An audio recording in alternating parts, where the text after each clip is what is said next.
skan. Jā, labdien, sveiki. Jā. Čau! Kāds tev rītīgs sniegs? Ako, nec. Jā, labs suns, Suns tu veicinās. sagaidīji. Man ar mājās suns, ir tāpēc viņš varbūt savoļ. Jā. Līga, paldies, tev tāds prieks redzēt. Sveiki. Paldies. Es vienkārši nevarēju neko citu nest, kā tikai puķis. Jā, forši. Iesim iekšā.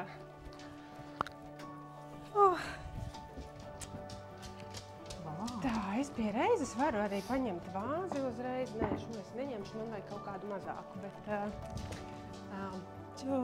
Es tevi, Ilze, sākumā aicinu virtuvē. Un mēs ar tevi uztaisīsim tēju. Es pie reizes paņemšu.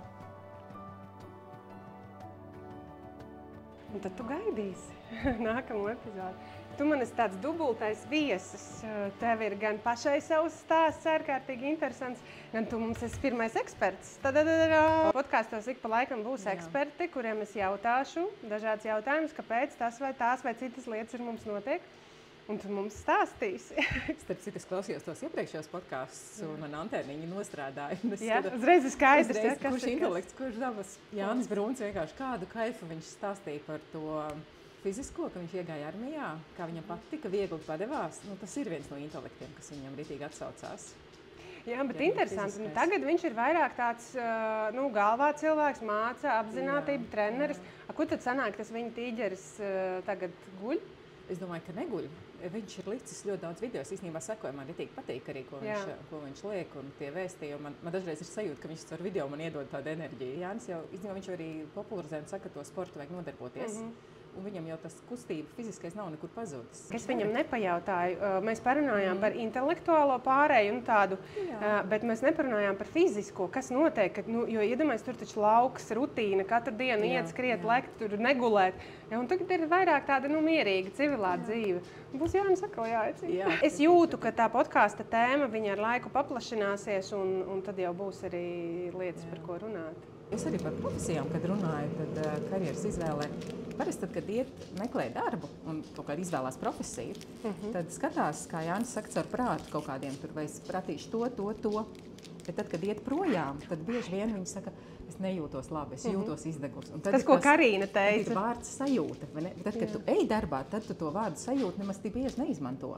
Ja tad tu ej rukāt, naudu pelnīt. Jā, kāda alga būs un kādas tur prasības un cik bieži jāstrādā un atvaļinājums un kaut kādas tādas tehniskās lietas, kas arī ir svarīgas. Viņas arī vajag, protams, bet to sajūtu, tu dabūni tad, kad tu jau pamēģini pagaršo to darbu. Un vērtīgi ir, ja tie cilvēki ātri atsaucās tai sajūtai. Jo tu ejot jaunā darbvietā, tu jau arī nevar dabūt uzreiz, tev jau vajag iet iekšā. Tie 3 mēneši pārbaudas laiks, tad tu vari sākt ķert to savu sajūtu. Nē. Akucīt, es zinu, ka tev ir cerība. Es zinu, mazais, ka tev ir cerība, bet mums jāparunā nopietnas lietas. Nāc. Jo, tu gribi piedalīties, tu esi galvenais hosts. Es jau izstāstīju, tu esi galvenais. Bet mēs mazliet parunāsim. Drīkst? Labi. Klau, Ilze, pirms mēs dodamies pie mūsu interesantās tēmas, ko mēs pagaidām atstāsim intrigai. Pastāsti man, tavs ceļš līdz savai sajūtai arī nebija tāds lineārs. Sajūtas īstenībā ir pakāpenisks process, jo viņas kaut kā lēnām tev tā sākotnēji tā bišķīt uzplaiksnīt, norieģē, tad 2, 3 reizi, un kaut kad ar laiku tu tā iemācies viņām reāli atsaukties un norieģēt. Un tu saproti vēl, cik tas ir svarīgi arī. Jo sākumā jau tomēr tas prāts baigi strādā, un kā ir pareizi, un kā tev ir iemācīts, un vecās programmas, un ka tas ir, kā tu tā bez darba, un bailes, vai vēl kaut kas.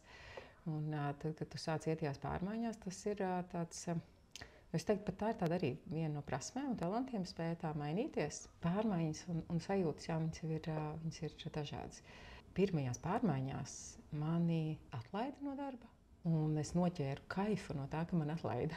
Paga, bet pirms atlaišanai izstāsti man tev pirmā izglītība vispār netuvu nav tāda, par ko tu strādā šobrīd. Vispār es esmu lauku meitene, es gribēju Rīgā. Rīga bija lielā Parīze, ka vajag tur tikt iekšā un sniedzu dokumentus dažādās Latvijas universitātē, pedagogos un sniedzu Tehniskajā universitātē uz ekonomistiem un beigās tiku Tehniskajā universitātē uz mehāniķiem. Un domāju, neko pamācīšos pāris gadus un izdomāšu, ko es gribu. Un tā bija pirmā, īstenībā, es šobrīd, tagad ar tādu laika atstatumu paskatos uz apakaļ un saprotu, ka tā bija lielākie meli pašai sev. Jo tas bija tik ērti, tā kā 5 gadi priekšā es izdomāšu. Bet reāli praktiski es taču vispār neko nedarīju. Nu kā, es gāju uz lekcijām, es darīju ikdienas rutīnas lietas, bet man bija tik skaisti atruna aiz muguras, ka es jau izdomāšu, ko es gribu, bet praktiski es vispār neko nedarīju, lai domātu. Jo es nezināju, ko nozīmē vispār domāt par profesiju, ko nozīmē tagad, ko tas nozīmē. Tas bija tik, nu tiešām tāda skaista atruna. Nu, es, protams, mācījos, tur eksāmenis un darbi un viss kaut kas, un pabeidzu, satiku savu vīru. Un es paralēli studijām vēl strādāju Nacionālajā bibliotekā, periodikā vecās avīzes, Latvijas. Jā, tās smaržvēs. Jā, tur krievu un vācu avīzes rīguši ar runčā tāds vecas, un tu staigā pa tiem koridoriem un saproti, ka tā ir baigā vērtība, bet, zin kā, baigi lasīt, viņas negribās pašai. Bet tur bija klusums, miers, un es varēju mācīties un pabeigt savas studijas. Un tagad es pabeidzu, tad es domāju, ko tālāk? Tagad viens no diviem, nu, tā kā man jau ir pieredze tagad bibliotekā vai man ir papīrs inženierim. Ko darīt tālāk vispār? Man vajag vēl padomāt. Sameklēju vēl papildus darbu klāt, zobārstniecībā par administratoru. Turpināju domāt, ja melot sev, ja, ka viss tā kā ir. Bet klusībā īstenībā ap tiem 20 gadiem, cik man tur jau bija 24, 25, tas jau ir tāds periods, kad patiesībā arī, man liekas, ka vispār tādos hormonos un cilvēku dzīvē jau vairāk fokus ir tomēr uz to ģimenes līgstu kaut kādu. Tur vīrs ir un tur pirmā mīlestība un kā mēs te kopā audzināsim bērniņus. Un tā profesija un karjera palika otrā plānā. It kā jau nav jau tā, ka baigi slikti, ir ok, to vienkārši dzīvo. Un jā, es kaut kādu brītiņu pastrādāju 2 darbos, un tad jau pieteicās mums meitiņa pirmā, un tad jau aizgāja visi dekrēta riteņši. Un tas ir tas, par ko tādā vidusskolā tu pat neiedomājies, jo liekas, ka tev it kā ir tas laiks, kā jūra, tu paspēsi, viss notiksies. Bet īstenībā tiešām, ka tās otra pusīte, darbs, bērniņa piedzimst, viņi ievelk tev tāda riteni, un viņi tev izrauj no tavas karjeras un profesijas reāli kaut kādus daudz gadus ārā. Jo, kad es vēl studēju, tad man likās, ka es biju tāda progresīva, tur bibliotekāra, es zinu visu dators. Tikko viņi nāca iekšā, parādījās mums universitātē mācīja, un tur es kolēģiem darbā, es tur apmācīju vecās kolēģis. Bet tev pat pavīdēja kaut kad doma, kā varbūt man jāiet pa bibliotekāru, par profesionālu bibliotekāru mācīties. Jā, tas bija laikam tāds viens mirklis, ka es tā domāju, tā kā, ja es būvēju nākotni, ko es tad, viens no diviem, vai tad es eju studēt bibliotekārus, un tad es tur arī veidoju to karjeru, vai tad es inženieris, vai vispār kaut ko citu atrodu. Un tā kā kaut kāds krustcelis jau bija, un tāds pārdomas bija bišķiņi. Tad, kad ir bērniņi, tad, protams, tur ir pie daktariem jāved, tur uz kodiem pulciņiem, viens otrs, un tad mums pieteicās otrs bērniņš vēl, tas nozīmē, ka vēl 3 gadi klāt. Attiecīgi kaut kādi 5, 6 gadi, kad man dekrēts beidzās, un tu atkal paliec uz līdzenas vietas, un ko darīt tagad? Kur iet? Tagad ir iespēja meklēt kaut ko jaunu, ko? Nezinu. Pagaidām, kamēr lai tā droši un stabili atgriežos valsts bibliotekā, darbā, un tad izdomāšu. Un tad bija baigais kritiens īstenībā, jo tad es pēkšņi sapratu, ka visi mans kolēģis, kurus pirms tam es apmācīju, tagad ir zinošāks. Un tie 5 gadi reāli izrauj no tā ārā to pašpārliecinātību arī, ka tu kaut ko vari un zini. Tāpēc pēc dekrēta atgriežoties ir diezgan izaicinoši arī. Es pilnīgi saprotu tās mammas, ka viņas ir nepārliecinātas, nesaprot, nav pieredze darba tirgū, ko tu darīsi, kas notiksies. Zināšana trūkums ir viens. Ja tev tajā vietā patīk, tad tu ātri atgūsies un teiksim, tās zinošākās kolēģis arī tevi varēja apmācīt. Jautājums, kā tu vispār jūties, vai tu gribi tur palikt? Man bija tā sajūta, ka man ir ērti tur valsts iestāde. Ir ērti, šīs godīgi. Ir vislielākās lamatas. Labi nav, slikti arī nav, bet ir baigi ērti. Ir ērti, jā. Bērniem joprojām tāpat laiku vajag pa pulciņiem kaut kādas lietas ir. Bet tad man nāca viena radinieca piedāvā, vai es negribētu iet rotaļlietu veiklā pa pārdevēju. Kas man likās, tad manam ego. Tas ir kritiens. Es tagad esmu kultūras iestādē ar augstāko izglītību. Es tagad varētu domāt par vienkārši studijām bibliotēkas zinātnē, bet es vēl negribu. Un veikalā tas man likās tāds tā kā pat repītēm ting-ting, tagad uz Maksimas kasi un viss un tālāk. Un bail bija īstenībā. Es ļoti ilgi domāju. Un tad es tā izsveru, ka man patīk bērni. Es ļoti daudz ko zinu, jo kamēr es ar saviem bērniem ņēmos, es tiešām ļoti daudz lasīju, skatījos visādas video, tā kā jaunu tēmu, tad es mēģināju viņu apgūt maksimāli. Un tikai tāpēc, ka tās bija bērnu rotaļlietas, nu, varbūt varētu, jā. Un, zini, es iegāju pirmo dienu veikalā, es vienkārši jutos kā zivs ūdenī. Tur bija cilvēki, pēkšņi viss kaut kas notiek. Tagad ar šī brīža zināšanām es saprotu, ka tas bija viens no intelektu veidiem, šis starppersonu, izklaides gars, pedagoga gars. Tur bija daudz lielie tīģeri, kas momentā dabūja tādu apmierinājumu. Un nāk pircēji un nesēja mierīgi klāt, un kā jums vajag palīdzēt, un viņi tur izstāsta, ka tur bērnam dāvana vēl kaut ko. Es nezinu, kurā vietā veikalā atrodas tās mantas, bet es zinu, ko viņai vajadzētu piedāvāt. Es kolēģis, kur mums vispār stāv šitās tie traktoriņi. Un es reāli kaifoju, man arī patika ar pircējiem runāt, man patika. Un tad notika klasiskā kļūda, kas ļoti bieži notiek ar cilvēkiem, kad labāko pārdevēju padara par veikalu vadītāju. Jā. Ar šī brīža prāta es saprotu, kas notika. Tajā brīdī jau tu nesaproti, es vienkārši emocijās un sajūtās. Jā, man ieliek pa vadītāju, es esmu tagad darba telpās pie datora, telpas bez logiem, noliktava. Nav cilvēku. Un tev visu laiku ir tā termiņa par Excel tabulas, kas tur aiz grafiki kaut kādi pasūtījumi. Un tas ir pilnīgi cits vienkārši intelektu veids, pilnīgi citas kaut kādas prasmes. Kas, tā kā, es teikšu, maniem talantiem tas bija kritums, tieši nevis pakāpums, bet tieši veikalā ar tiem cilvēkiem bija atkal tiem manam intelektam potenciālam tieši atbilstoši. Jā, un tad es tur tā izturēju, tad pieteicās mums 3. bērniņš, un kad es nācu atpakaļ, tad es jau zināju, ka es negribu par vadītāju, ka man tas pasmagu bija, un tad varētu būt, ka pirmā sajūta bija tāda, ka es jau sāku just. Tad pirmais bija kaifs no tā, ka es izgāju no bibliotekas, pamainīju, un ir forši no darba. Tad es sajūtu atkal darbā, ka kaut kas ir, ka nav. Nācu atpakaļ no dekrēta, un es teicu, ka es gribu tikai zālē strādāt, kā pārdevēja viss. Bet tas labi, ka tu to apzinājies. Jā, tas tāda pa kriksīšiem lēnām kaut kāds tāds darbs ar sevi, tāda pedagoga gars, man liekas, arī vēlme izzināt un saprast jaunā jomā, ja tu esi, tad tu sāc arī kaut ko mācīties vairāk. Pastrādāju zālē. Citā veiklā man ielika, nevis, kur es pirms tam sākotnēji biju kā vadītāja. Un tur vienā brīdī man sāka tāda pa šauru palikt. Man bija tā sajūta, ka tā kā svētdiena, vasara, veikals tukšs, bet tev te ir jābūt. Tu nevari nekur iet. Un tev bērni mājās, un tev gribas pie viņiem, bet tu nedrīkst, jo tev ir tā kā vienošanās. Un kaut kāds iekšējs protests tāds sākās. Nezinu, pusauģa vai kas. Un es tur sāku iet uz angļu valodas kursiem, vēl kaut ko, un tad iekšēji gatavojos, ka es gribētu tikt prom. Un tad, jā, bija kaut kāda situācija, kur pirmdienas, tur brīvdienās bija krustmeita atbraukusi ciemos, un tas viņai ļāva atstāt somas, kamēr viņi pastaigājās pa veikaliem. Un pirmdienas rītā man vadītājs sagaida ar rīkojumu, ne lēmumu, kad tā kā es nepiedarošu personas ielaidu uz darba telpās, kur atrodas seivs un vēl kaut kas. Un es parakstos, ka jā, tā ir bijis, neliekšos. Un nākošais rīkojums ir, kad mēs tev atlaižam. Un es pat nenojautu pirmdien ejot uz rītu, ka tas tā notiksies. Emocijas ļoti daudz izgāja cauri. Bet tā noslēguma kopējā emocija, tad, kad es jau biju visu pat parakstījusies un pēc 3 stundām izgājusi ārā no veikala, man bija sajūta, ka es esmu tāds, nezinu, kāds papagailis izlaists no būrīša. Viņš izpleša prāns, vienkārši lidoju, kaifoju. Es beidzot tagad. Es gribu pārdot, bet es negribu vairs būt piesieta kaut kur. Es gribu brīvību, es gribu iet pati pie pircējiem, runāt ar viņiem, iemācīties. Un jā, man tur apkārtējās kolēģis, kas bija, viņas tāds, Dievs, tev atlaiž. Līdzi jūtu. Es domāju, par ko?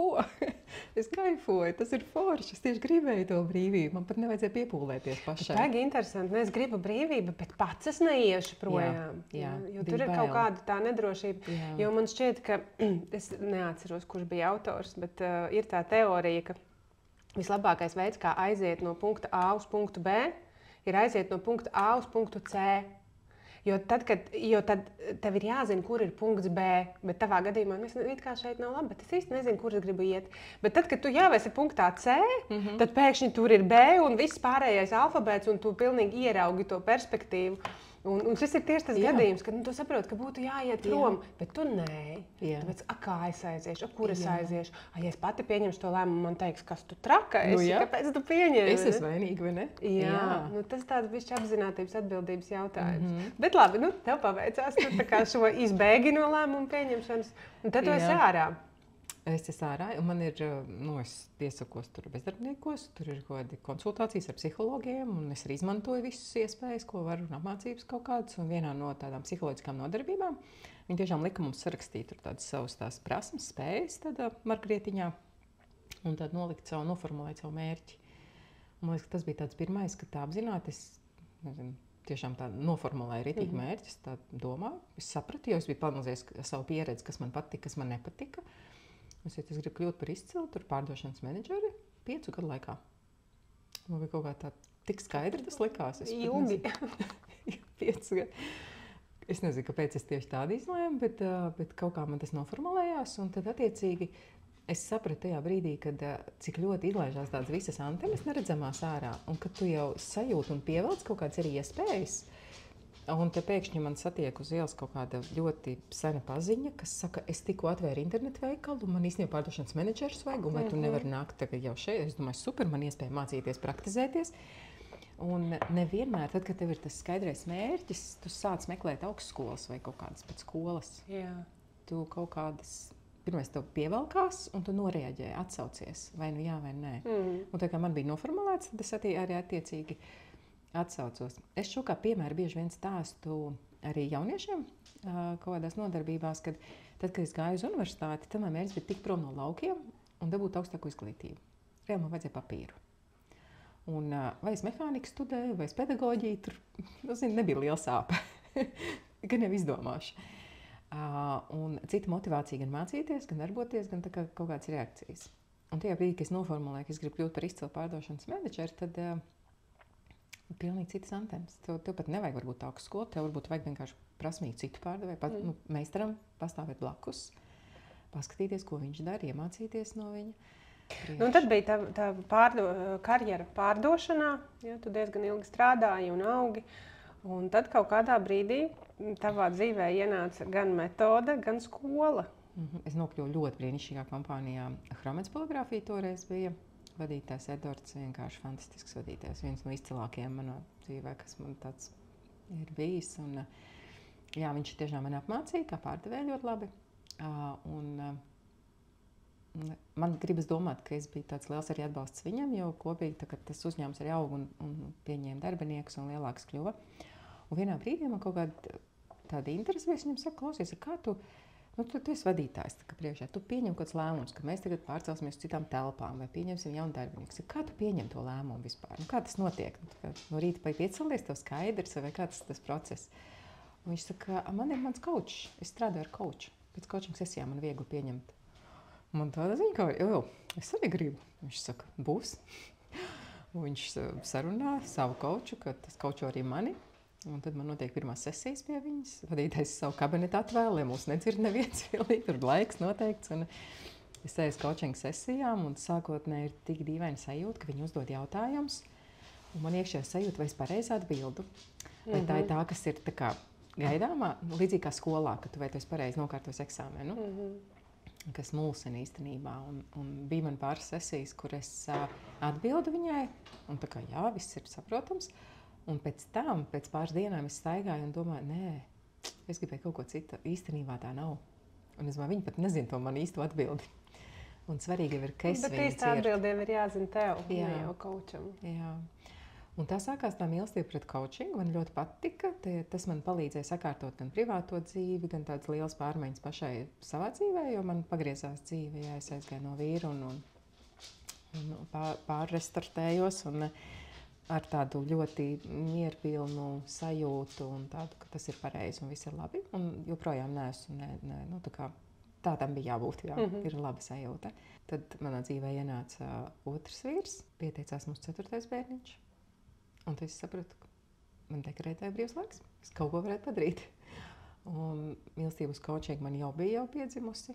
Un es sapratu, ka tas ir brīnišķīgs laiks, kur es varētu iegūt tādu šīs papildu zināšanas. Un es iestājos coaching skolā, Rīgas coaching skola pie Svetlanas. Un jā, pabeidzu viņu. Tā kā ieguvu šīs coacha prasmes, kas man īstenībā ir tāds pirmais ļoti tāds spēcīgs un labs atskaites punkts. Man liekas, kas tādā profesionālā karjeras ziņā man arī ļoti daudz ir devis. Pēc dekrēta atgriezos darbā jau ar coaching prasmēm un es iekāpu otrais nokļūdījos. Tas ir tajā poligrāfijā tu atgriezies? Poligrāfijā, jā. Es atgriežos tur un es otrais nokļūdos, jo vadītājs, protams, ar lielu cieņu un mīlestību pret maniem. Viņš saka, ka tu jau tik daudz tu mums šeit esi ieguldījis, un tev ir tādas prasmes, un tu tagad vēl coaching esi apguvusi, un tu būsi brīnišķīga pārdošanas daļas vadītāja. Un no pirmajām kļūdām es nemācījos, jā. Es, laikam, no otrām sāku mācīties. Bet tur varētu būt tas, ka grib, vadītājs, man būs status, es būšu svarīgāk, ja tur tas nospēlē, jā, tā kaut kāda. Un gadu es biju kā vadītāja, bet es nebiju nekāda vispār. Nebija ne kaivs, ne prieks. Es domāju, kā es varētu kādu slimības lapu paņemt uz bērnu rēķinu un negāju. Tā sajūta nebija. Pēc gada es teicu, ka zini, ka tev labāk visam uzņēmumam un man un vispār tai visai sadarbībai es iešu un taisīšu savu coaching karjeru. Un tad es aizgāju no uzņēmuma prom ļoti ātri. Tas bija vienkārši ātrāk aiziešana no uzņēmuma, jo iekšēji jūtu, ka nav labi un kad kaut ko es gribu mainīt. Piektdienā ir pārunas, es braucu mājās un saprotu, ka tā kā ir pagrieziena punkts šobrīd. Es vairs nevaru palikt šeit kā vadītāja, reāli man jāpaliek kā pārdevēja, vai es to gribu, kas notiek ar manu karjeru, kas notiek nākotnē, kā es sevi redzu jau pēc 20 gadiem. Un es pilnīgi atceros to mirkli, ka es braucu mājās uz salu tilta. Es pat, man liekas, to vietu mašīnu, to ceļa vietu posmu. Es atceros, ka bija tāds, ka zibens tāds, ka es eju prom. Un viss, un tad miers iestājās, un ir skaidrība un prieks, un es aizbraucu mājās, un visas brīvdienas pavadu, un pirmdienā atgriežos, un ir pirmā saruna ar vadītāju, un es saku, ka būs labāk gan tev, gan man, mums visiem, un pārdevējiem visiem būs daudz labāk, ja es sadalīšos un iešu savu ceļu, un ka jūs tiksiet šeit galā ar mani bez manis. Otrdien es atnesu vīnogas cienastu, pacienēju kolektīvu, un trešdienā es jau biju mājās un prom no darba. Man ļoti norezonēja tas, ko tu stāsti arī, kā Jānis teica, ka tad, kad tu saproti, tad ir tā, viņa gadījumā tā bija balss viņa galvā, kas teica tagad. Un prāts vēl mēģina tirgoties, nē, tu 2 gadi līdz pensijai vēl kaut ko, nē, tagad. Un tev tas bija uz salu tilta, jā. Tagad. Jā. Un tas saucās, tad, kad tu zini, tad tu zini. Jā. Tas brīdis. Un nekas vairs nevar ietekmēt vispār. Pēc kāda laika es kļuvu sadarbojāmies, es biju kā ārštata darbinieks, un es turpināju strādāt ar pārdošanas komandu, tikai jau citā lomā. Ka mums sadarbība turpinājās. Tu kā coach viņiem bija, ja? Komandas coach. Jo es aizejot, es sapratu, ka man ir ļoti smuka tāda pārdošanas zināšanas un ka es varētu vadīt pārdošanas komandas, apmācīt citiem. Un tas bija tas privāta prakses tāds sākums, kad ir gan coaching, pirmkārt šitā te manīšanās vai tā ilūzija tāda, likās, ka es tuliņ aiziešu no tur un ka būs rinda ar klientiem uz coaching sesijām, ne? Un tā tas nenotiek. Bet tas ir jāpiedzīvo laikam, lai tu to saprastu. 2 gadi bija, kad es cīnījos, meklēju, darbojos un veidoju. Jā. Un tā ir tāda brīnišķīga pieredze, jo savu uzņēmumu veidojot, tu vairs neesi tikai pārdevējs. Tur ir tik daudz lomas iekšā. Un atkal tā pati vadītāja loma, tā pati disciplīna, kas man īstenībā nav manējā vispār nav. Lai cik ego gribētos varbūt vajag, bet tas nav manējais. Bet man jau tāda nepacietība rodās, kurā brīdī tagad tu tiki līdz tai īstajai savai coaching metodei, kas aizņem ļoti lielu daļu tavas prakses šobrīd. Jā, profesijas atrod tevi. Man viena no coaching skolas kolēģi uzraksta, vai tu negribētu mācīties viena karjeras testam par konsultanti? Un es domāju, es tagad esmu brīva. Jā, kāpēc ne? Mācīties. Es saku, jā, labprāt. Un tad es pieslēdzos. Gadu mēs mācījāmies tātad tad es iepazinos ar Multiple Natures testu, Stevenu Rudolfu ar intelektiem un dabām, sevi izgāju ar testu, izanalizēju pati sevi, sapratu katras no tām dabām un praktizēju. Tur vajadzēja tās prakses stundas un es konsultēju cilvēkus un mācījos. Un ar katru reizi, īstenībā, ar katru konsultāciju es to testu iemīlēju aizvien vairāk un vairāk, jo viņš iedeva tik daudz atbildes. Un tieši ar tests man iedeva šīs atbildes, kāpēc es kā vadītāja, kas tur bija. Šī administratīvā daba, sargājošā, ka mans izklaides tīģers, ka viņam patīk būt uzmanības centrā. Labi, bet lai mēs būtu tādi patiesi un godīgi pret mūsu klausītājiem, kuri iespējams, daļa zina, es tiešām ceru, ka zina, bet daļa nezina par šo metodi. Šī metode Multiple Natures ir mūsu šodienas tēma. Tā atklāja ļoti daudz ko no tā. Tas ir viens no veidiem, kā meklēt savu aicinājumu, savu profesiju, vai saprast, kāpēc man kāda profesija neder. Tāpēc es tevi aicinu jau uz mūsu podcastu studiju, kur mēs jau sīkāk parunāsim. Tu mums pastāstīsi par šo metodu un kā to izmantot. Ļoti labprāt.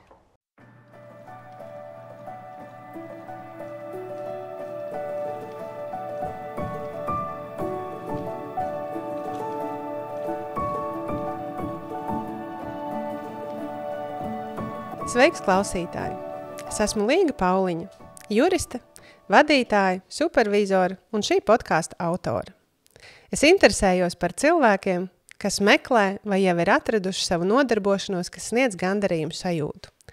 Mēs runājam par bailēm, šķēršļiem, iespējām un drosmīgiem lēmumiem. Es esmu sveicināts podkāstā par to sajūtu.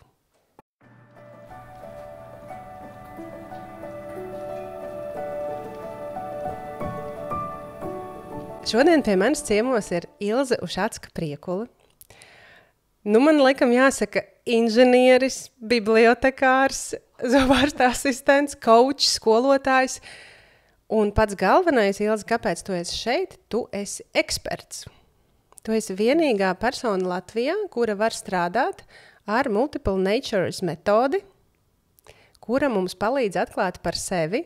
Labdien visiem! Paldies, Līga, ka uzaicināji mani. Tiešām ir liels prieks būt šeit. Es strādāju ar testu Multiple Natures. Tas sastāv no 2 daļām. 10 intelekti, 9 dabas. Un tie ir 10 veidi, kādos cilvēki ir gudri. Un 9 dabas tāda cilvēka būtība, kas viņam ir svarīga un kas viņam patīk un sanāk. Multiple Nature ir Amerikā radīta. Stevens Rudolfs ir autors šim testam. Viņš šo testu izveidoja balstoties uz jau Hovarda Gārtnera atklātajiem vai noteiktajiem šiem te intelektiem.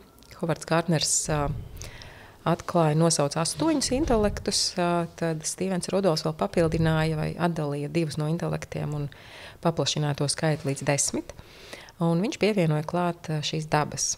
Tad testam ir tādas divas puses. Viena ir šī te intelekta puse, tāda akadēmiskā, zinātniski ar pētnieciskiem pamatojumiem, ko mēs arī daudz zinām šos intelektus jau īstenībā un varam arī paši noteikt. Un dabas ir atkal tāda nerakstītā, tāda, ko viņš ir ņēmis no austrumu gudrības, jo Stevens Rudolfs ir pats pedagogs, uzņēmējs, viņš 20 gadus strādājis skolā, un tad sapratis, ka viņam šis uzņēmēja darbības gars ir arī spēcīgs un vēlējās atvērt savu skolu. Un draugi ieteica taisi to austrumzemēs. Un viņš arī atvēra, apkopoja, nosauca, definēja šos te 9 dabas, kas tiešām tāds pēc skolas atzīmēm viņas nevar noteikt. Šo testu es par konsultantu mācījos sadarbībā ar uzņēmumu Kalba, kas palīdz jauniešiem atrast izglītību ārzemēs, augstskolas. Ja tu izvēlies izglītību ārzemēs, kas ir maksas, un tā maksa nav tāda pati mazākā, tad ir, kā man viens teica, tas katrs šāviens maksā pārāk dārgi. Ja tu maksā, tad, protams, ir svarīgi, ka ir tā precizitāte diezgan liela. Es izgāju apmācības, man noteica visus intelektus dabas, es sevi daudz labāk sāku saprast un ieguvu miljonus atbildes, kāpēc iepriekšējās pieredzēs kaut kas nav sanācis vai tieši ir sanācis. Un, jā, tāda pašanalīze ļoti spēcīga, kas iedeva tādu gan skaidrību, gan miera sajūtu, kad ar mani viss ir kārtībā. Tas ir psihometriskais tests, un tur ir obligāti konsultantam blakus jābūt, un tās apmācības ir nopietnas, kas jāiziet. Un mēs no visas kompānijas, man liekas, ka 2 tikai pabeidzām, ieguvām diplomu. Man kolēģi savukārt ir krievu tautības, un viņa krievu valodā un angļu valodā strādā ar šo testu. Un šo testu vispār visā pasaulē strādā. Tiešām Multiple Natures mājaslapā tur noteikti redzēt, tur praktiķi, kas ar to strādā, ir gan Francija, Itālija, Amerika, tāpat Lietuva un Latvijā. Es esmu pirmā un pagaidām vienīgā, kas tiešām latviešu valodā strādā ar šo testu. Lieliski. Man tev jāpastāsta viens piemērs. Man šķiet, man sadegās galvā visas sarkanās lampiņas, tāds alert. Runāju ar vienu paziņu. Viņam dēls šobrīd ir vidusskolā, manuprāt. Un viņi runāja arī par karjeru. Un viņš prasa, kas tev patīk? Viņš es īsti nezinu, kas ir ok. Vidusskolā ir, man šķiet, mazāk jauniešu, kas zina, ko vēlās, kam jau ir iespējams kaut kāds bērnības sapnis, pārējos mēs vienkārši spiežam, tev jāzina, uz ko tev guļ sirds kaut kur, ja. Un viņš saka, es viņam prasu, ko tu gribētu darīt, puika nezinu. Un viņš saka, un tu zini, ko es darīju? Es ievadīju ChatGPT jautājumu, kāds ir nākotnē 50 pieprasītākās profesijas, un mēs uztaisījām top 10, un es liku no tām izvēlēties top 3. Es viņam prasu, vai tu tāpat arī ChatGPT paprasīja, kādas katrā no šīm profesijām ir vajadzīgas prasmes. Tas ir viens. Jā, prasmes mēs noskaidrojām. Es saku, bet vai tu zini, kāds ir tavs dēls? Kas viņam padodās, kas nē? Viņš saka, nē, tas nav svarīgi. Un es tajā brīdī, kā? Un viņš saka, redzi, es esmu tehniskais cilvēks, tehniskajam ir nākotne, IT ir nākotne, bet viņš nav par IT, bet kaut kā tā nauda ir jāpelna. Es domāju, jā, bet par kādu cenu?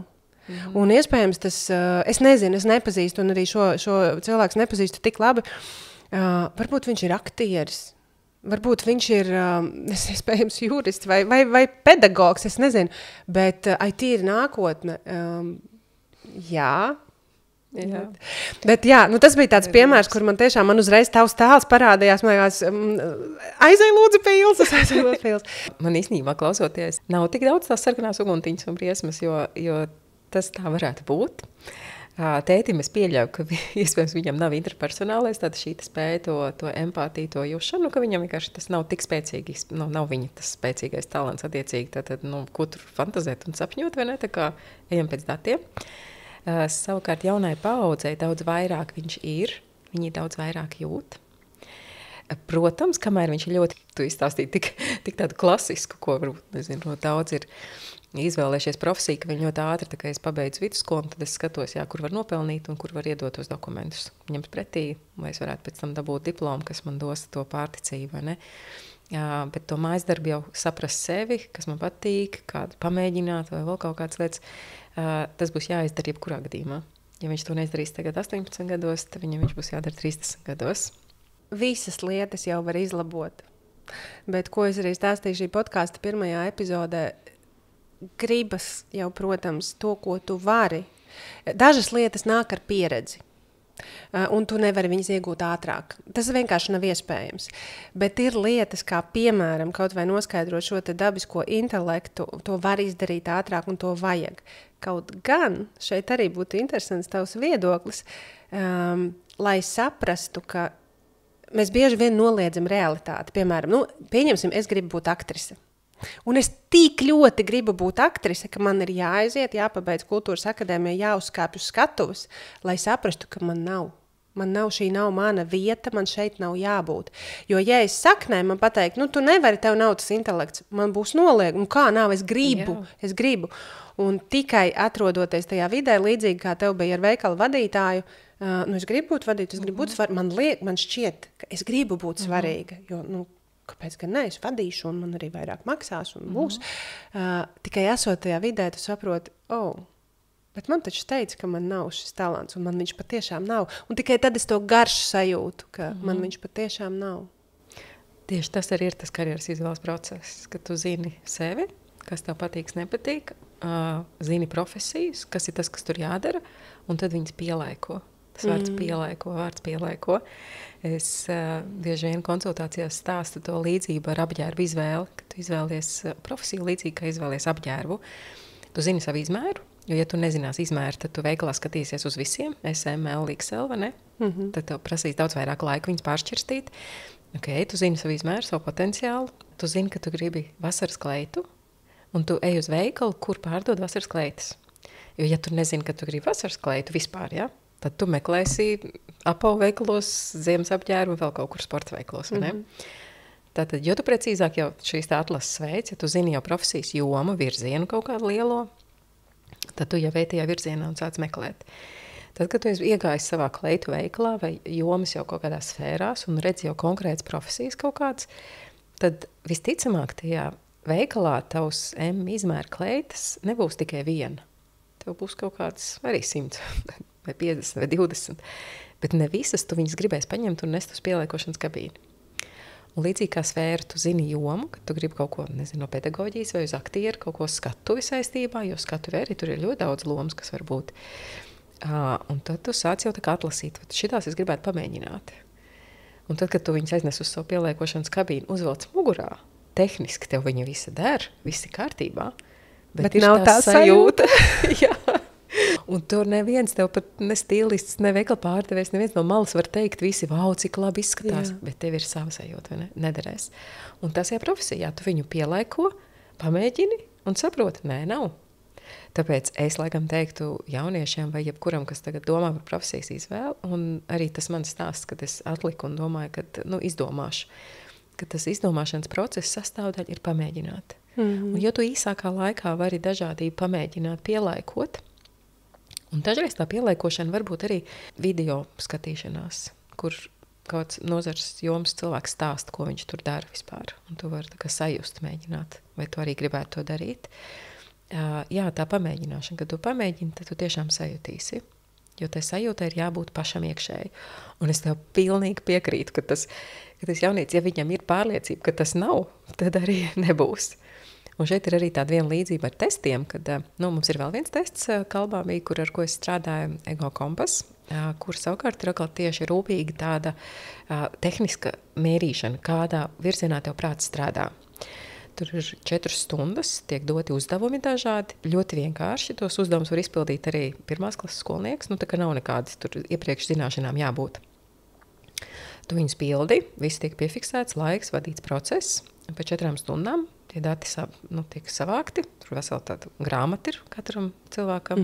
Viņi aizsūt uz Angliju, tad viņi tiek tur apstrādāti un atnāk rezultāti, un tad saka, tavs talants, tavas smadzenes strādā šajā un šajā virzienā. Tev ir spēja redzēt plašo bildi, vai tev ir loģiskais spēcīgs, un iedot tādu rezultātu. Un tad, kad es esmu konsultācijā ar šo Ego Kompas rezultātiem, tad man ir bijusi situācija, kad es skatos un saku, tev prāts strādā loģikā, matemātika. Un jaunietis man sēž pretī un saka, man ir iebjās matemātika.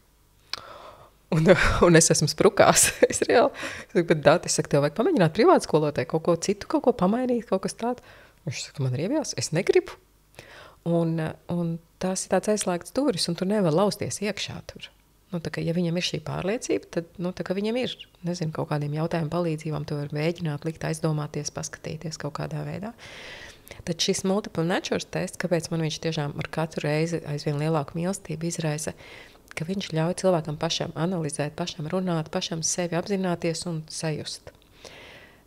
Tādā ideālā variantā, tad, kad izvēlās augstskolas ārzemēs, tad ir ideālā variantā ņemt abus. Viens tests tev izmērīs, kā tev tehniski strādā, otrā tev ir pašanalīze, kur tu pats runā, pats apzinies sevi, saproti, tiešām noraksturo un pasaka no intelektiem un dabām, kas tev patīk, kas ne. Un par viņiem es laikam šodien arī pastāstīšu mazliet vairāk, vai ne? Ka jūs varēsiet jau arī pieliekot. Un tad saliekot kopā, tā bilde ir tāda ļoti, ļoti pilnīga. Jo? Bet man ir Dīde visu laiku viens jautājums. Es domāju, kā man būtu, ja man kāds teiktu, pamēģina Līga strādāt ar video materiālu. Es teiktu, es neesmu tehniskais cilvēks. Man nepatīk. Bet es to nekad neesmu pamēģinājis. Bet tas būtu viens no apģērba gabaliem, ko es nekad nenestu uz kabīni. Es pat neiedomātos, ka man tas jānes. Un, piemēram, tādu es redzu spilgta rozā jaciņa. Mans izmērst kā viss, es viņu nekad neņemtu, jo, nē. Ja? Un, bet tad, kad man dzīve piespiež to darīt, es to sāku darīt, un man tas patīk. Bet nevis tāpēc, ka tas ir tehniskais darbs ar materiālu, bet tāpēc, ka tur atklājās pavisam cits mans intelekts, ka tur es varu strādāt ar pirkstiņiem. Man patīk ķimerēties, bīdīt, bultiņu, vēl kaut kas. Un patiesībā stāsts nav par tehniku, bet par pirkstu kustību. Un tas ir, es pat nezinu, cik viedam vai tādam jābūt, lai atklātu, ka to vispār var salikt kopā, un iespējams pat ir vēl kaut kādas nodarbes, kur es pat neiedomātos, ka tas man sniegs nevis to priekšējo bildi, ka tā ir, piemēram, video montāža, bet tās ir smalkā motorika. Vai ne? Un ka patiesībā, ja tu vari kustināt pirkstiņus, es pieļauju, ka, ja es mācētu, un es droši vien iemācītos, es varētu arī mašīnas motoru skrūvēt un kaifot. Ja. Jo tur mani pirksti būtu nodarbināti, vai ne? Bet mēs pat neiedomājamies, ka tur tas var izpausties. Jā, mēs pat neiedomājamies. Un tad, kad es tāju multiple natures testus, tad tos testu rezultātus viņi sistēma, tā platforma, kur mēs esam, viņa uzzīmē tādā grafika veidā, tā kā zirneklītī. Un pēc tam no pašas sistēmas, kur iekšā ir ļoti daudz profesijas, viņi vēl kārā un rāda profesijai to zirneklīti, jeb tos intelekts un dabas, kas vajadzīgs, un liek kopā. Tā kā sanāk 2 grafiki, tā kā pārklājās viens uz otru. Un man līdz šim 2 gadījumi bija tikai tādi, kad ideāli sakrita virsū. Jo katram cilvēkam viņam nav tikai vienīgā mūža mīlestība, vienīgā profesija. principā mums ļoti daudz dažādas profesijas piestāv, der, un mēs viņas varam valkāt un lietot. Tas būtu jāizceļ podkāstā, tādu sarkanu lukturi. Tas nav spriedums, ka mēs ir jāvalkā un jāmēra un jānēsā, un tā sajūta visu laiku var mainīties. Mēs bieži vien arī meklējam to ideālo profesiju, ka tas tagad man dzīves zina viss tāds.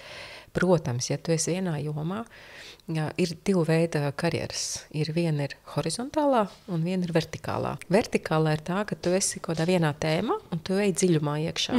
Tu esi, nezinu, kāds zinātnieks, kaut kādā jomā pēti, un tu tajā jomā tu ļoti, ļoti dziļi aizēji. Tiešām specializācija. Specifiski, jā, un dziļi tiešām tu zini ļoti, ļoti niansēs ļoti daudz ko. Horizontā ir atkal, ka tu varētu būt, ka tu daudz dažādas profesijas, bet pa bišķi, tā kā priekšstats tev ir, ko tur vajag izdarīt vari, bet principā tu neesi tur. Tie tā saucamie ģenerālisti. Jā. Bet savukārt tie, kas ir horizontālā, es personiski esmu horizontālajā, un viņiem ir atkal tas plus, ka viņi var no dažādām jomām, tā kā es līdzīgi, piemēram, tāpat biblioteka vai administrators vai pārdošanas, es skolā kā skolotāja kļūstu bagātāka. Man ir dažādāks tāds redzējums, pieredzes, tā kā saprotu, kas ir tas, kas tur būs vajadzīgs vai nevajag. Un es varu kaut kādas idejas atnest no turienes, no vienas jomas uz otru jomu. Tev nevajag justies vainīgam, ka tu neesi pēkšņi aizgājis vertikālajā. Un man tiešām ilgus gadus bija tā vainas sajūta, ka mētājos pa pasauli, kaut ko vienu, otru, trešo strādāju, un kas tad tas tāds un šķiet, šis ir ļoti izplatīti. Man arī ir bijis tā sajūta, kā tu tā, ko tu grābsties tur un tur, ko tu tur mēģini, tev ir viena joma, ej lūdzu pa šo ceļu, jo citādi tā ir laika un naudas un sevis izšķiešana. Ļoti ilgi ar to cīnījos. Jā. Tad mums gan plusi, gan mīnus abām divām. Plus, gan mīnus. Es citreiz salīdzinu šos izvēles ceļus ar vilcienu vai mikroautobusu.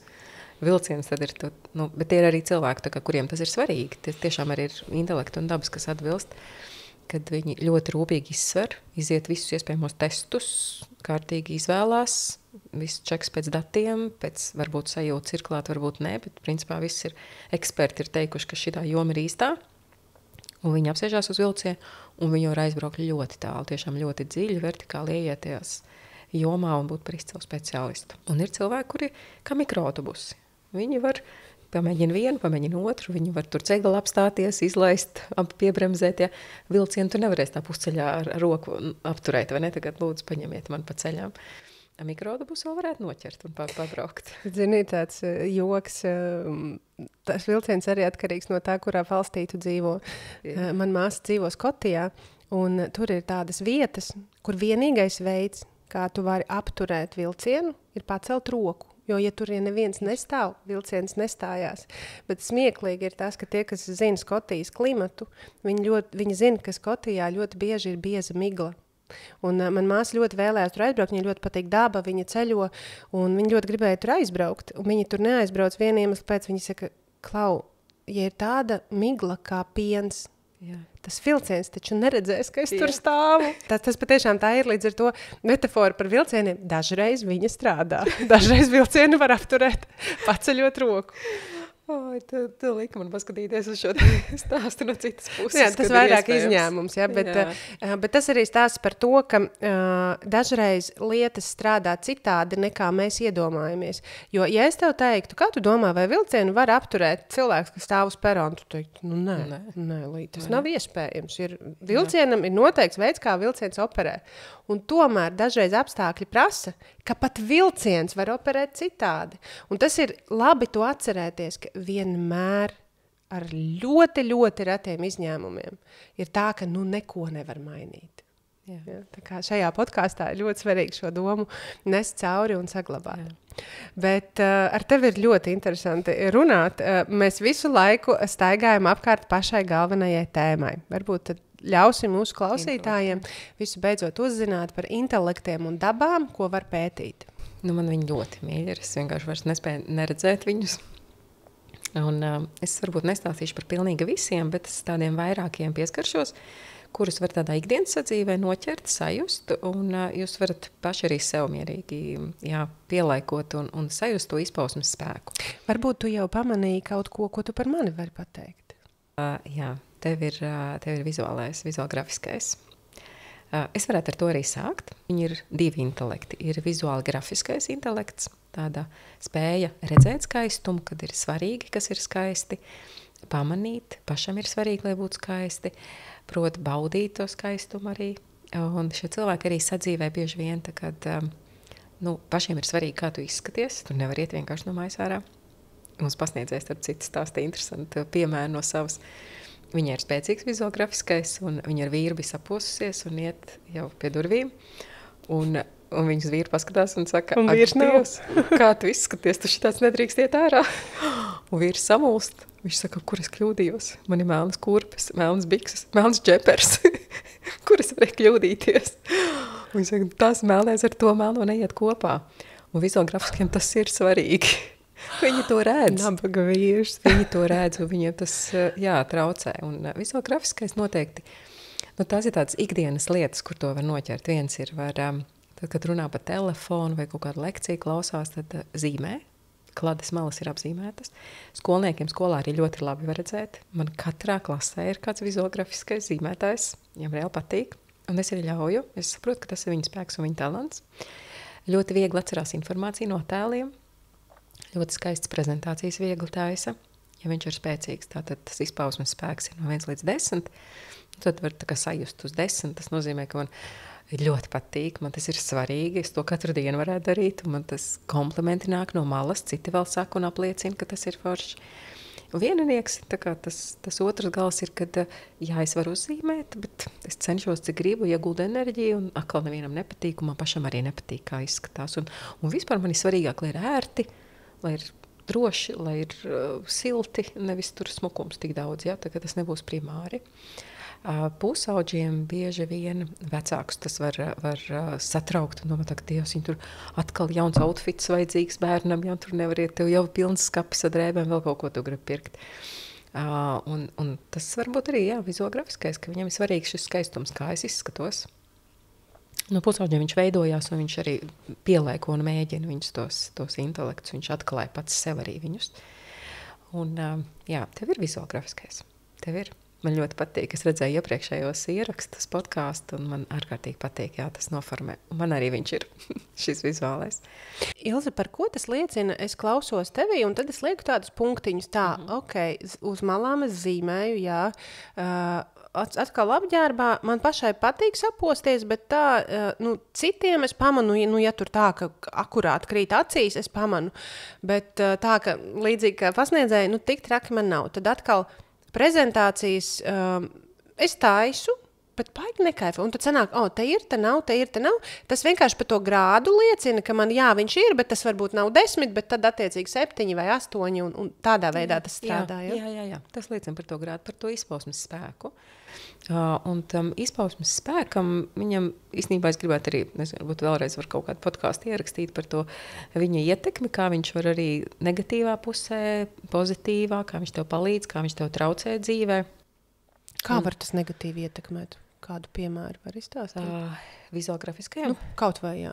Piemēram, ka tev tas ir tik svarīgi, ka tu kaut ko nedari vienkārši. Ja es nevaru uztaisīt tik skaisti, tad es nedaru vispār. Vai tas varbūt, ka tu piekasies varbūt citiem un aizrādi, kas tas vispār ir, kā tā var noformēt šī tāda prezentācija, vispār es nepieņemšu viņu. Pārāk augstas prasības tieši par to vizuālo, un kādam liekas, ka kāda starpība. Man liekas, ka labāk ieliec prezentācijā saturu, tekstu ieliec, lai vienkārši cilvēki var kaut ko reāli paņemt, taustām. Tā kā tiešām informācija, ko tu savus bildītes tur liec? Interesanti, ka tu saki, kā kaut ko tādu var uztaisīt. Man tas nav, es skatos, un es kaut kā saprotu, cilvēks tā redz, bet man ir otrs, kā tā vispār var pateikt. Un man šķiet, ka bija arī viens no intelektiem, tas ir lingvistiskais, un man uzreiz tas, ka tas taču vispār ir neloģiski, tas teikums nestrādā, tā nevar. Un man šķiet, ka man tur tas grāds varētu būt ļoti augsts. Jo vizuāli, varu pieņemt. Bet ja neskaisti uzrakstīts vai nepareizi, tad es kuras ļoti labi nians, tu pasaki, ka griežās ausīs, ka tu tev kaitina. Un tas trakākais, tas, ka es visu dzirdu. Jo man tas iespējams pat trolēbusā cilvēki sarunājās, tā saruna uz mani neattiecās vispār, un es dzirdu, un man pilnīgi... Kā var? Man liekas, Enzelīns jau 3 reizes kapā apgriezās. Tā nedrīkst, tas nav pareizi. Kā var vispār tieši tā? Jā. Jā. Un jebkuram intelektam, ja viņš ir ļoti spēcīgi, tas ir viena no pazīmēm, starp citu, ka tas ir ļoti svarīgi. Un ir sajūta, ka vajadzētu visiem to zināt un saprast. Galu galā, mēs taču visi esam skolās gājuši. Jābūt kaut kādā līmenī visam, vai ne? Valodai, vizuālam, visam. Tas, kas manī runā, šis ir cits intelekts, tas ir šis lingvistiskais, vai viņam ir kaut kāds vēl plašāks nosaukums? Lingvistiskais intelekts, tā ir valoda, jā, tā ir valoda krājums, un kad ir ļoti daudz tie vārdi, kad tu raksti īziņu, to viņi ir palaks, tu nevari... Jo skaidri jāizsakās. Jā, tu taču nevari vienā vārdā tagad pateikt īsto domu, taču vajag pārpratīs. Nē, vajag normāli paskaidrot, un tas ir ļoti labi. Salikt tos paplašinātos teikumos. Jā, ar komatiem. Un, jā, ir plus un mīnus, protams, tam visam. Un protams, ka mums nogurdina, ka cilvēks pārāk daudz bļāpā. Varētu vienreiz parādīt praksē, ko viņš var runāt tik daudz, jā, bet vajag izstāstīt. Un tātad, ja vienam viņš ir spēcīgs, un otram viņš nav spēcīgs, tad viņiem iet šis dzirkstels pa vidu, un liekas, kāda starpība, kā es tur pateicu? Nē, bet tas ir svarīgi, kā es to pasaku, vai ne? Un tas tās nesaprašanās arī dod, un liekas, ka tā nevajadzētu būt. Mēs runājam tikai par profesiju, bet tomēr ļoti interesanti, vai mums par intelektiem jādomā arī meklējot dzīves biedrus, vai tomēr mēs spējam viens otram pielāgoties, jo tas, ko tu teici, es domāju, ja viens būtu spēcīgs šis vizuālais, kā tu izskaties, un otrs, kā tu runā, un abi ir uz 10, nu viņiem būtu diezgan grūti kopā. Jā. Diezgan grūti būtu līdz tam mirklim, kamēr tu nezini, ka viņam tas ir intelekts un ka tas ir viņa spēks, vai ka viņam tieši nav tas īstenībā spēcīgs, kamēr tu nezini. Tu tā kā sagaidi, liekas, ka tas tā būtu, tu gribētu, lai tā būtu, vai kaut kāds gaidas ir. Ar dzīvesbiedriem man ir bijuši tiešām tādi konflikti, man tiešām bija tā kā var nesaprast, kā var nezināt, vai ne? Tad, kad es šo testu apguvu, tad es ar saviem bērniem esmu sākusi runāt vienā valodā. Mēs bieži vien tā arī sakam. Vecākā meita man saka, nu, mamma, tavs piedzīvojumi gars atkal, ja? Es atkal saku, nu, meitiņa, tavs sargājošā daba. Un šobrīd mums ir atšķirīgi tiešām. Viņai daudz svarīgāk šī drošība un likumus ievērot un noteikumus, un es to zinu. Un es patiesībā esmu ārkārtīgi pateicīga par to, tāpēc, ka es zinu, ka man tas nav stiprais, un es varu kaut ko nepamanīt. Un ja man ir kāds blakus, kas to pamana, es esmu tik pateicīga viņai, ka, ja tu to zini, apzinies un saproti, tad īstenībā tur var ārkārtīgi liela pateicība nākt ārā. Jā, tu atbildēji uz mani jautājumu, saprotu, ka, ja tiklīdz es to apzinos, man pazūd tas, ok, viņš ir muļķis, viņš nesaprot, vai viņš man speciāli to dara, vai viņš grib mani aizvainot, vai ir jebkāds cits, es saprotu, ka nē, vienkārši viņš tāds ir, nu, ja viņš ir 1,80 m, es to nevaru izmainīt, tieši tāpat, ka es nevaru izmainīt, ka viņš pievērš uzmanību melnai krāsai. Jā, un es to pieņemu, un tad mēģinu saskatīt tur stiprās puses, jā, es sapratu to izēju no tā, bet, nu, protams, tur dzirkstelis varētu būt, jo īpaši, ja tu esi noguris, un gribi, lai tev skaidri paskaidro, bet cilvēks runā pavisam citādāk, viņš varbūt tiešām ar vizuālu grafisko var izteikties un atsūtīt tev WhatsAppā vienu bildīti, un tu sēdi un domā, nu, kas man no šī ir jāsaprot, kaut gan viņš vēlējās pateikt, tu visu izdarīji ļoti pareizi, tu esi liels malacis, es ar tevi ļoti lepojos. Un, protams, man tas patiktu, bet, nu, jāmēģina nolasīt no bildītes. Tu ļoti labu lietu pateici īstenībā, kad mēs jau tos intelektus un dabas, mēs viņus nevaram izslēgt. Tagad man ir darba laiks, 8 līdz 5, es tagad vizuālgrafisko skatīšos, un 5:30 es izslēgšu viņu, vai ne? Tā jau nav. Tā ir mūsu būtība, kas dod to sajūtu, kas dod to kaifu, un ka tu vari tiešām baudīt. Un ar intelektiem dabām ir tā, ka viņi visi mūsos iekšā ir, visos cilvēkos. Jautājums, cik liels tas izpausmes spēks ir. Un visbiežāk ir kaut kādi 6, tad 3 intelekti un 3 dabas, kas ir tādi vislielākie, jaudīgākie. Un tie ir tie, kurus vajadzētu aktivizēt, lietot, izmantot darba laikā. Jo viņiem vajag vairāk tās aktivitātes. Tu savulaik pieminēji to analoģiju, ka mums ir katrā iekšā tāds zoodārziņš, un tur sanāk, tu teici, 10 un 9, 19 tur tīģerēni ganās sākumā, un tad ir tie, kas ir jau lieli tīģeri no tiem 19, šie intelekti un dabas, un tad viņi ir jābaro, viņi ir jānodarbina, ja, jo pretējā gadījumā viņi sāk taisīt ziepes, jo viņiem ir garlaicīgi. Un ko viņi dara? Viņi skrāpējās pa iekšiņu Jā, un saka, dod man ēst. Jā, Stīvens Rudolfs salīdzināja, viņam arī, ir arī podkāsti daudz un runas par Feed Your Tigers, kad šie intelekti un dabas ir kā tīģeri, un tas izpausmes spēks, tad, ja man tur vizuālgrafiskais, kā tu saki, uz 7, 8, lingvistiskais varbūt uz 10 vai 9, 10. Tas ir tas izmērs, kā lielais 10 ir, ja, un ja ir kaut kāds uz 3 vai 4, tad viņš ir maziņš tīģerīts, un tiešām viņš ir tāds mazs zoodārs ar tiem 19 tīģeriem, un viņiem ir šīs 2 robežas. Viena robeža, ka viņš ir pārēdies, ka viņam pa daudz ir tā aktivitāte, nezinu, ar to skaistumu. Man ir uz 7, 8, bet man ir jātaisa gleznas, jāglazno katru dienu. Un 7, 8 to nemaz negrib. Ja? 10 varbūt gribētu gleznot katru dienu, bet 7, 8 to nemaz negribētu. Bet uz ko tā pārēšanās ved uz izdegšanu? Un pārēšanās ved uz prokrastināciju, uz to, ka es vairs negribu. Tas tā kā es dažreiz salīdzinu ar tortēm. Tu dzimšanas dienā apēdīsi 10 tortes, tad tu vienkārši gulēsi, nekustēsies un neko negribēs darīt. Tāda prokrastinācija tā ir pa daudz. Un tad uz kādu brīdi tam tīģerim jāļauj mazliet pabadoties. Jā, vienkārši pabadoties, pāriet, ir laiks, kad nav tas, tā kā izņem ārā, un pēc tam jau var atkal tieši tāpat tā saku, gleznot un darboties. Un ja tu zini tos savus tīģeru izmērus, tad var sākt jau viņus kaut kādā veidā precīzāk sajust, saprast, kurš tad ir izsalcis, kurš pārēdies. Un izsalkušais tīģeris, kā tu minēji, ka viņš sāk no iekšpuses graust, izsalkušais tīģeris sāk graust pašapziņu. Ja viņš tās domas tādas, ka ko tev nesanāks un viss slikti ir un tādas, viņš tā konkrēti nepasaka tagad. Dažreiz var būt tāda konkrētas, ka prasās kaut ko uzzīmēt vai prasās kaut kur izkustēties vai kaut ko traku izdarīt, piemēram. Ja? Tās ir tās sajūtas, kurām mēs klausamies. Ja mēs viņām klausamies šiem impulsiem, tad jau principā mēs viņus varētu arī ar sajūtām pabarot. Ja norezonē kaut kāds draivis pietrūkst, kaut ko vajadzētu tādu piedzīvojumu gars, piemēram, tīģers, vai ne, kuram adrenalīns un tādas emocijas, kaut ko jaunu, kaut ko izmēģināt. Ja tu atsaucies norēģēt, tad jau principā vienmērīgi tu viņus pabaros un turēsi.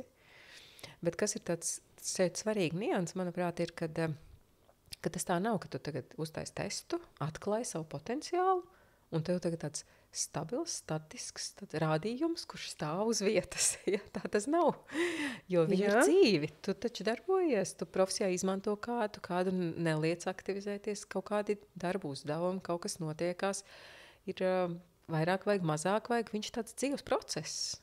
Bet, lai es pareizi saprastu, mazie tīģerēni jau nepieaugs. Tā plūšana notiek tikai starp tiem lielajiem. Jā. Okay. Mazie nepieaugs, bet tev vajag tās aktivitātes viņiem dot. Ja tev ir arī mazajiem? Arī mazajiem ir jādod. Jā. Bija sieviete grāmatvede, man liekas, kurai ļoti augsts sargājošā daba ir. Tā kā likumi, noteikumi, dati, administratīvā, organizēt visus. Viņa bija perfekta grāmatvede.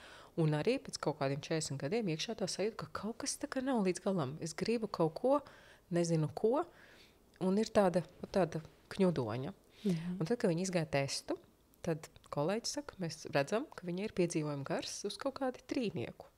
Nav liels, maziņš tīģerīts, bet viņa ļoti sen neko traku nav darījusi, jo viņa ir drošībā, viņi ir sargājušo lielo tīģeru fokus, viss ir kārtībā, viss ir saorganizēta dzīve, viss ir pareizi, ir tradīcijas, rituāli, viss ir tā kā stabili.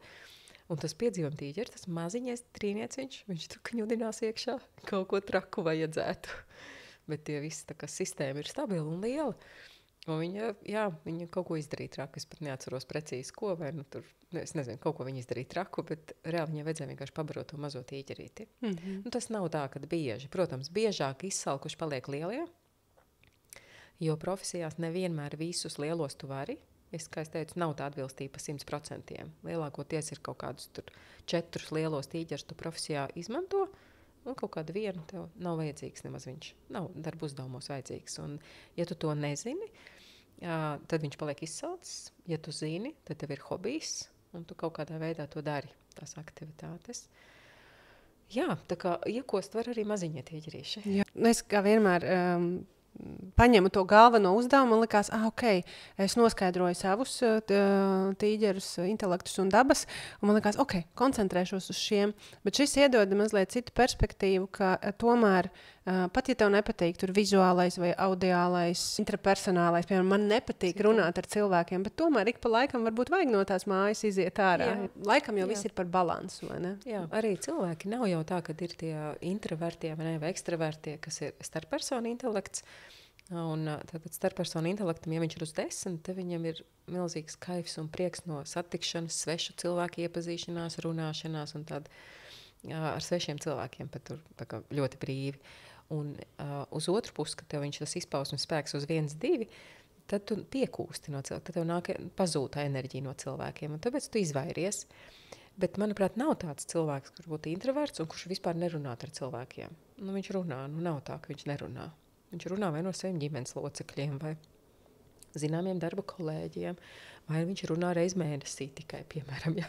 Nu, tā kā to nevajag katru dienu darīt. Tikai trešdienās. Jā, tikai trešdienās uz vienu sapulci pieslēdzās Zoomā. Bet nav tā, ka cilvēks tā kā introverts un viņš vispār neiet cilvēkos. Runā, visi var runāt un visiem notiek. Jautājums, kas ir notiek ar enerģiju? Vai tev viņi nāk klāt, vai viņi zūd? Pastāsti par tām dabām. Kas tur dzīvo apakšā zem tām dabām? Dabas ir ļoti interesants. Tātad es jau pieminēju šī sargājošā daba, kas ir ļoti tāda svarīga, vajadzīga, jaudīga. Sargājošai dabai ir svarīgi pasargāt sevi, citus, vidi, apkārtni. Viņiem ir ļoti svarīgi ievērot noteikumus, likumus, kārtības. Viņi pamana visādas nepilnības. Viņi kā var neredzēt šitos te nomētātos vadus, nezinu, kas apdraud, kritīs kāds tūlīties garām. Kā var neredzēt, ka tur ir kaut kas un tie ir tie taisnības cīnītāji. Jā. Savukārt, ja viņi nav spēcīgi izteikti, tad tu tiešām reāli to nepamani. Un tas nav tik būtiski. Un, sargājušā daba dažreiz, ja viņa nav spēcīga, tad citos cilvēkos viņa likties kaitinoši. Atkal viņš piekasās, atkal kaut kas nav labi. Es to atpazīstu. Un, tur ir tas pārspīlējums un nezināšana, ka tu nezini, ka tas ir tāds. Un man arī agrāk kaitināja. Es domāju, ko var... Neviens nav nokritis no riteņa bez ķivers, nenokritīšies arī, vai ne? Sargājušā daba pamanīs tiešām kaut kādas nepilnības. Viņa ļoti projektus, lai ir kvalitatīvi, lai tas rezultāts labs ir. Un tā kā man viņa nav spēcīga, tad es šobrīd esmu pateicīga jebkurai sargājušai dabai, kas mani var pasargāt, kaut ko ieteikt, aizrādīt, pateikt, un kad viņš ir tiešām droši. Tad vēl viena ļoti spēcīga daba ir šis te izklaides gars, kuram patīk būt uzmanības centrā. Katrā klasē man ir skolnieks, kurš ir klases klauns, kuram patīk izcelties, viņam gribas palielīties, viņam pirmam jāceļ roka, jārunā, viņš ir uzmanības centrā. Un ir klusie bērni. Tātad, ja izklaides gars nav spēcīgs, tad viņi dara maksimāli, lai nepievērstu savu lieku uzmanību, lai viņi būtu mazāk redzami. Un, viņiem nevajag skatuvi, nemaz.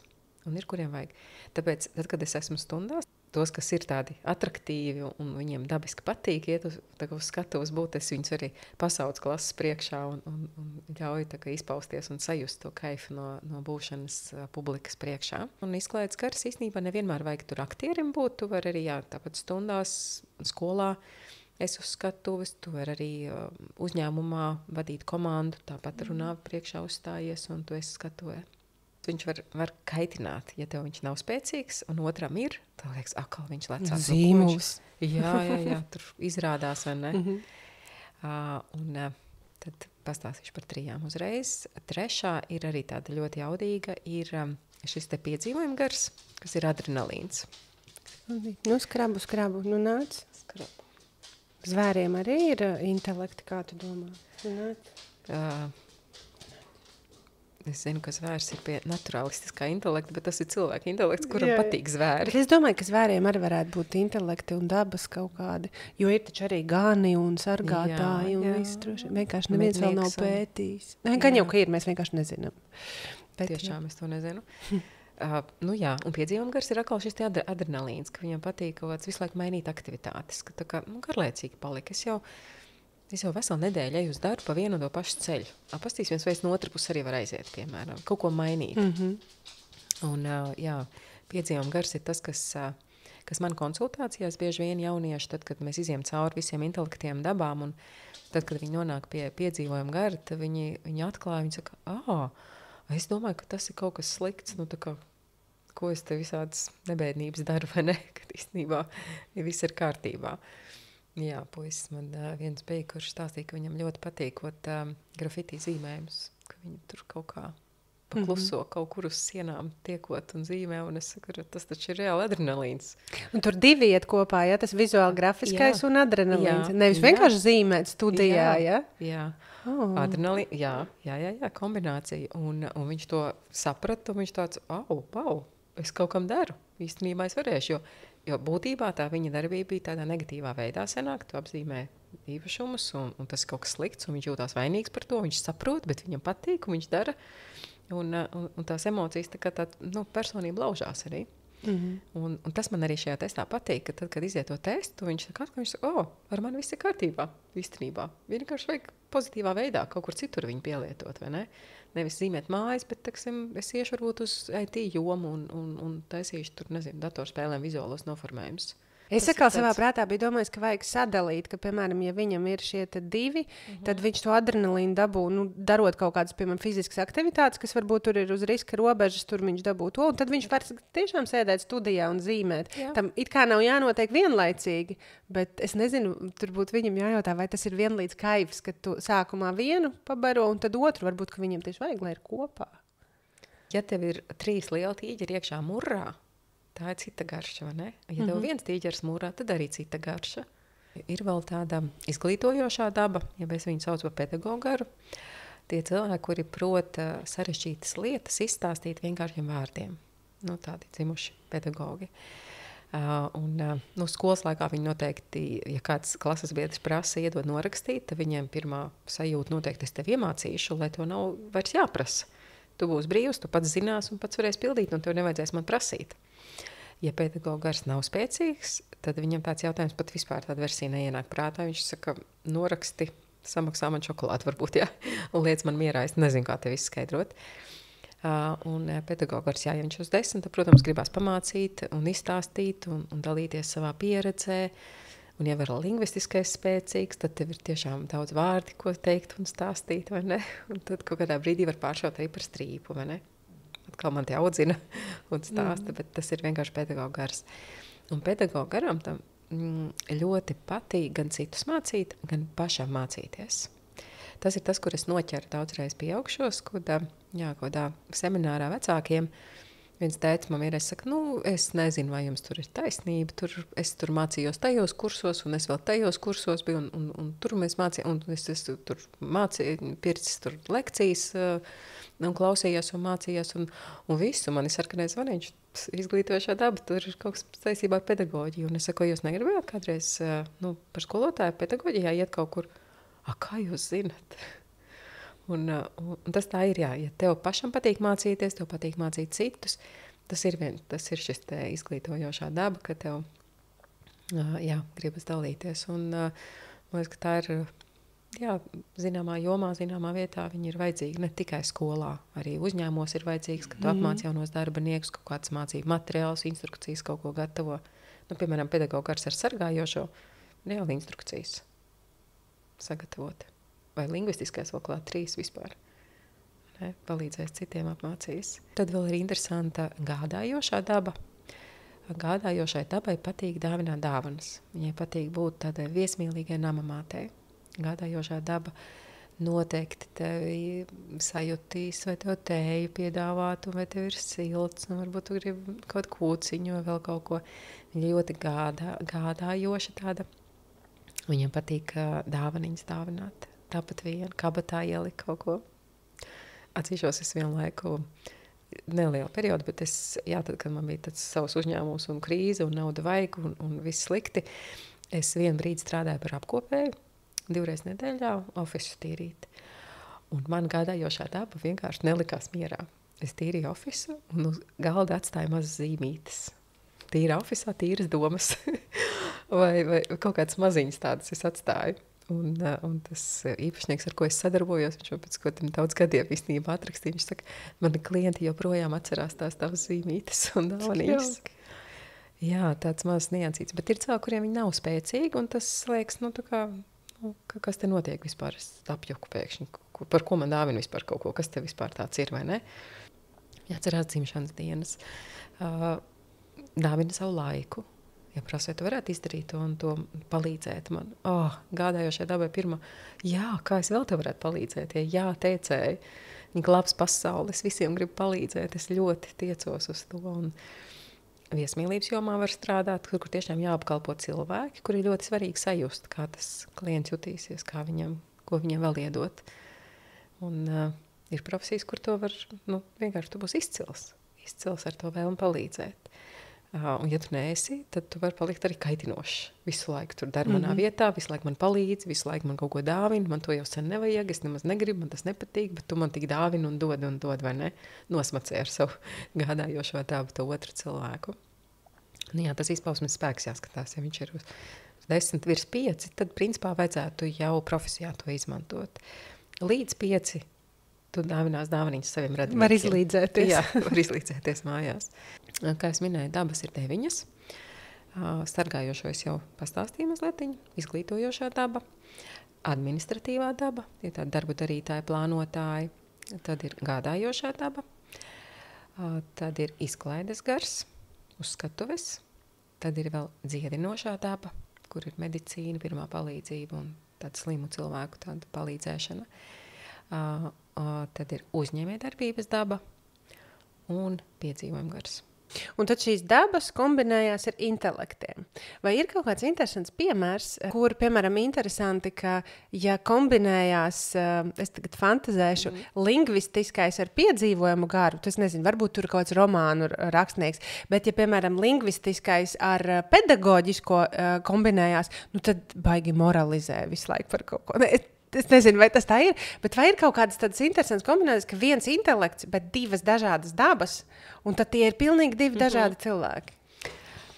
Super, tu ņēmi jau piemērs, turpinam ar tiem pašiem. Lingvistiskais intelekts spēcīgs, tātad gribas daudz runāt, ir bagātīgs valodu krājums, un, piemēram, šis pats pedagogars, tie ir fantastiski latviešu valodas skolotāji. Es pazīstu vairākus, un es vienkārši domāju, cik tur ne tikai latviešu valodas, jebkuras valodas. Jā, brīnišķīgi, ka viņi ir, un tas ir vienkārši fantastiski. Un tas piemērs, ka tu saki lingvistiskais un piedzīvojuma gars, tas varētu būt ceļojuma apraksts. Viņš brauc piedzīvojumos, piedzīvojuma gars izdzīvo, redz dažādas situācijas, jaunas, un atkal tas jauns, un šis. Un viņam ir interesanti aprakstīt dažādību. Viņam būs garlaicīgi visu laiku vienā un tajā pašā skolā. Bet viņam būs interesanti, ko dara lingvists adrenalīnists? Lingvists adrenalīnists. Tu jau iesauks izdomāji. Es tā iedomājos, viņš varbūt uzkāp kalna galā un kliedz, es nezinu, ziedoni citē. Nu, viņš pēc tam stāsta visiem, ko viņš kalna galā redzēja. Viņš apraksta to kalnu. Tas līdzīgi arī tad ir tas piedzīvojuma apraksts. Ilse, tu pati šobrīd strādā par skolotāju. Kā tas notika? Oi, šeit ir vēl viena tāda īstenībā teorija, ko es teikšu, ka īstās profesijas bieži vien atrod mūs. Man šobrīd ir tikai tāda hipotēze, pieņēmums pēc prakses, kā es runāju, tad, kad nāk arī pusauģi uz konsultācijām, es vecākiem bieži vien prasu, kā jūs savu profesiju atradāt. Un man ir reāli pieņēmums, ka profesijas atrod cilvēkus. Vienīgi tev jābūt gatavam viņu paņemt, atsaukties un reaģēt. Jo arī šis testa apmācības, es biju gatava vienkārši, kad iet un reaģēt un ieties mācībās un kļūt par karjeras konsultantu. Bet profesija mūs atrod. Un skolā tas bija, es strādāju kalbā, karjeras konsultants, palīdz jauniešiem saprast, kur iet, uz kuru augstskolu ārzemēs. Un kalbai arī Covid laiki negāja seceni, viņi ļoti ilgi turējās un tiešām bija stipra. Un tad, kad jau bija beidzies viss, likās, ka būs labi, bet tomēr nebija tik spēcīgi, un viņa samazināja štatus. Un, es pat neteiktu, ka man atlaida. Mēs vienkārši vienojāmies, ka es neesmu vairs kā štata darbinieks, bet ka es esmu ārpakalpojums, ka es joprojām strādāju ar šo testu. Es esmu, bet es neesmu štatā. Principā es atkal nokļuvu bezdarbniekos, bet jau ir pilnīgi apzinātu mieru, skaidrību, ka ar mani viss ir kārtībā, es visu atradīšu un viss būs labi. Un atkal šādā pauzes brīdī, kad tu esi jau, jā, tev ir vieta atbrīvojusies, tu atslābinies, pavisam mierīgs esi, un skola, kur mācās mana meita, es biju kaut kādās darīšanās runāt pie lietvedes, turpat direktoru, un kaut kā tā saruna ievedās, ka viņi jautā, kādas tad atzīmes meitai ir matemātikā, un es saku, nē, man meita ļoti labi, viņai tiešām padodās, mums ir loģika visiem spēcīga, un matemātika ir labi. Jūs negribat nākt pie mums par matemātikas skolotāju? Un man bija tāds, ne pa tēmu, es nenācu šeit runāt par to tēmu, un tāds piedāvājums, un es saku, nē, man nav pedagoģiskā izglītība, jā, man ir augstākā tehniskās universitātes, un matemātika padodās, un man pašai bērni ir ļoti brīnišķīgi, un tā kā tehniski tā kā varētu, jā, bet, bail ir. Un es sākumā saku, ka es padomāšu. Pienāk janvārs, un es saprotu, ka īstenībā varbūt bišķiņi, tā drusciņi, dažas dienas, 2 dienas maksimums. 3 tas ir vienkārši jau pārējiem būs, jā, tā bišķiņi. Un, jā, pagājušā gada februārī mēs vienojāmies, ka es tā bišķiņi pamēģināšu 7. klasē matemātiku. Un es sāku februārī, tagad atceros, man 2. vai 3. februāris sāku strādāt. Un es atzīšos, ar pirmo dienu, kā es iegāju klasē, man viņi reāli patīk. Man reāli patīk tie pusauģi. Viņi ir tik dzīvi, viņi ir tik patiesi. Arī tad, kad viņi protestē un saka kaut ko sliktu, man tas liekas tik godīgi un patiesi. Jā, man tas kaitina. Jā, es dažreiz dusmojos uz viņiem, bet man tik un tā visam pāri viņi patīk. Un es reāli kaifoju. Un es tagad pat skolas smaidīdām, kolēģi nāk un saka, pirmo reizi redzu tik smaidīgi kolēģi. Kas drīz noplaks, skolā drīz noplaks, ja tur tik ilgi nebūs. Un laikam to man prieku vai enerģiju tā jūta. Un, kad nāca martā, bija kaut kāda situācija ar 9. klasi, un man saka, vai tu negribētu paņemt audzināšanā 9. klasi? Kopā ar vēl vienu kolēģi, karjeras konsultantu mūsu skolā, un man atkal tas ir risks, atkal ir adrenalīns, jau piedzīvojam gars tāds, gribētu, bet tomēr bail, un kāda ir atbildība, un tomēr izlaiduma klase, un es tā vēl neesmu tik spēcīga, un visas bāžas, un viņas, man liekas, mums visos ir iekšā tik daudz saliktas, vai ne? Un beigās es pāris dienas padomāju un piekritu, un reāli es atkal baudīju. Atkal šo laiku ar 9. klasi. Mēs braucam ekskursijās, mēs pārgājienā gājām un kaut ko filmējam. Un tad es vecāku sapulcēju, tur saicinu vecākus, un es viņiem saku paldies īstenībā. Paldies, ka jūs esat izaudzinājuši savus bērnus līdz 9. klasē. Jo es zinu, kāds ir tas darbs audzināt bērnus. Tev pašai ir 4 bērni, ja? Tā kā tu jau esi eksperts šajā jautājumā. Man ir 4 bērni, un viņi man ir labi izaudzinājuši, man liekas. Tā kā es ļoti lepojos ar viņiem. Un šī 4 mēneši ar to 9. klasi, man gribētos teikt, ka tas tāds labs rezultāts, jo arī kolēģi teica, ka jā, tā klasa ir mainījusies, ka viņi arī tādi maigāki palikuši, vairs nav tik buntinieciski, un tādi viņi visi pabeidza. Izlaidumā es tiešām saņēmu daudz ziedus, priecīgi, laimīgi nesa mājās. Un, jā, tā skola, viņā ir kaut kāda burvība iekšā, man patīk. Bet man ir piedzīvojumi gars, un man ir arī pedagogu un izklaides gars un kaut kādas savas lietas, kad es saprotu, ka es negribētu un es nevarētu 100% tikai un vienīgi visu dzīvi tikai skolā. Tāpēc, man ir šī otra kāja, tās ir karjeras konsultācijas, kas ir Stradiņa universitātē, kur ir atkal jau tādi lieli cilvēki ar tādiem citiem plāniem, jau citi jautājumi nāk. Un man šis balans, šī dažādība man ārkārtīgi patīk. Kad es gribētu laikam iedrošināt un teikt cilvēkiem, ka nevienmēr tev ir vajadzīga vienīga profesija. Tev ir svarīgāk pabarot savus tīģerus.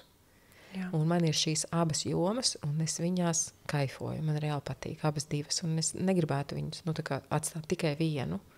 Man vajag uz to skatuvi, tajā klases priekšā pastāvēt, un man vajag šo konsultāciju individuālo, to sajūtu, kad iziet kaut kāds tāds jaudīgs rezultāts atnāk, ka tu ieraugi savu potenciālu un notici, un ka tas nav nekas slikts, ka tu tur jādara kaut kādas trakulības. Fantastiski. Man šķiet, ka savu tīģeru noteikšana un apzināšana varētu būt viens no diezgan efektīviem veidiem, kā atrast nodarbošanos, kas dod tev to sajūtu. Noteikti. Viņa tiešām tā noteikšana jau ir caur sajūtu. Caur savu sajūtu, niansēs, tādās detaļās, kā es smējos, tie intelekti un dabas, viņi ir tādas pankūku sastāvdaļas. Ja tad, kad tu gatavo pankūkus, tu zini, ka tur ir piens, milti, sastāvdaļas tu zini, bet cik daudz katru tu pieliksi, no tā būs atkarīgs, kāds būs tas gala rezultāts, vai ne? Un ja tu zini pats savas sastāvdaļas, tad jau tu to savu dzīvi var arī būvēt, monitorēt, darboties, domāt par viņu. Un šis tests ir piemērots ne tikai jauniešiem, viņš ir noderīgs un efektīvs un vajag to izdarīt, ja nav izdarīts ātrāk, jebkurā vecumā. Ja es šobrīd gribu šo testu iziet latviešu valodā, kur un kā es to varu izdarīt? Vienkāršākais un ātrākais veids, tu vari pieteikties pie manis, atsūtīt man e-pastu vai uzrakstīt, es domāju, kontakts varbūt tu ieliks arī, vai ne? Var interesēties uzņēmumā Sijā Kalba, arī viņi ir tie, kas šie testu turētāji un tā kā galvenie. Jā, tie divi ceļi īstenībā. Meklējiet kontaktus zem šī podkāsta epizodes, gan Ilzes kontaktus, gan Sijā Kalba. Ja? Un tur tālāko jau tad izstāstīs procesa gaitā. Paldies, Ilze, ka atradi laiku dalīties. Man šķiet, ka šī ir ļoti vērtīga informācija, jo es teiktu, ka šis ir labs ceļš, ar ko sākt cilvēkiem, kas vēl sevi izzina, jo pat vecumā 30 un 35 plus bieži vien ir cilvēki, kas aizvien uzdod jautājumus, bet es nezinu, kas man patīk, vai arī es nezinu, kas man labi sanāk. Un to, ko mums saka citi no malas, bet tev tas labi sanāk, to mēs parasti palaižam gar ausi. Un ļoti noderīga informācija. Paldies, Ilze. Paldies, Līga, ka uzaicināji. Un es tiešām gribu iedrošināt skatītājus meklēt sevi, ieklausīties, sajust to sajūtu. Un tiešām nav tāda vecuma ierobežojuma, ka to nevajadzētu darīt. Tā kā, ja ir kaut kāda sajūta, tad to sajūtu vajag atrast un noķert. Un tests ir tiešām labs sākums. Un man, laikam, tas mans talants ir spēja redzēt citos talantus. Un man tas liekas tik vienkārši. Man liekas, kā var neredzēt tos talantus, ja?